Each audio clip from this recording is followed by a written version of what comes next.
Hello வணக்கம் நண்பர்களே, எல்லாரும் எப்படி இருக்கீங்க? எப்பவுமே நாம மத்தவங்க நம்மள பத்தி என்ன நினைக்கிறாங்கங்கிறத பத்தி மட்டுமே ஃபோகஸ்டா இருப்போம். கான்சன்ட்ரேட் பண்ணிட்டு இருப்போமே தவிர, நம்மள பத்தி நாம என்ன நினைக்கிறோம்? இங்க என்ன சொல்லுதுன்ட்டு சினிமால சொல்ற மாதிரி என்னைக்கான அத யோசிச்சு பார்த்திருப்போமா நண்பர்களே? நமக்கு நம்மள பத்தி ஒரு அக்கறையே கிடையாது. செல்ஃப் லவ் இல்ல. நம்மகிட்ட என்னென்ன ப்ளஸ் பாயிண்ட்ஸ் இருக்குங்கிறத பத்தி நமக்கு கவலையும் இல்ல. அத பத்தி தெரிஞ்சுக்க ஆசையும் படுறதில்ல.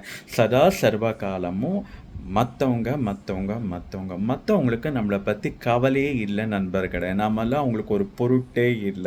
அதனால மத்தவங்கள பத்தி மத்தவங்க நம்மள என்ன நினைக்கிறாங்கங்கிறத பத்தி யோசிக்கிறத விட்டுட்டு, நம்மள பத்தி நாம நினைச்சு, நம்மள நாம நேசிக்க ஆரம்பிச்சு, நம்மள நாம காதலிக்க ஆரம்பிச்சா, வாழ்க்கையில வெற்றி நிச்சயம். இது என்னுடைய கருத்து.